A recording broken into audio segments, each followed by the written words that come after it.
In today's video, I'm going to teach you how to download an app from the Microsoft Store. By the end, you'll know exactly how to find the right app, start the download, and open it from your Start menu with confidence. First, launch the Microsoft Store. On Windows, click the Start button, type Microsoft Store, and open the app with the shopping bag icon.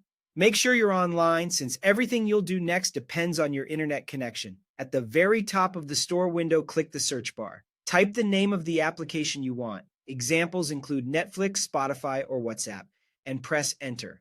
If you're not sure of the exact spelling, just start typing. The store will suggest close matches you can pick from.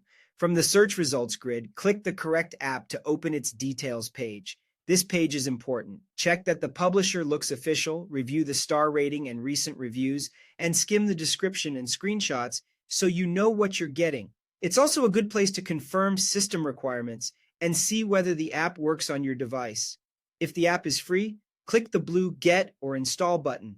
The store may prompt you to sign in with your Microsoft account if you aren't already, which helps link the app to your account for easy reinstallation later. After you confirm, the download will begin automatically. If the app is paid, click the button showing the price. You'll be guided to select or add a payment method and complete any verification that appears. Take a moment to confirm the price and currency, then finish checkout. Once the purchase is complete, the download will start and the license is tied to your Microsoft account.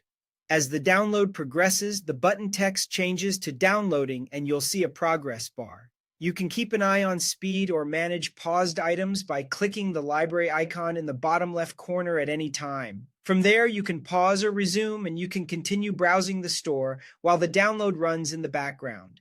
When everything finishes, the button turns into Open. Click it to launch the app right away. You'll also find the new app in your Windows Start menu under All Apps, and you can search for it by name anytime. If you ever need to revisit downloads or updates, the library section is your hub for managing what's installed. That's it. You've just downloaded an app from the Microsoft Store from search to install to open, all in a few clear steps.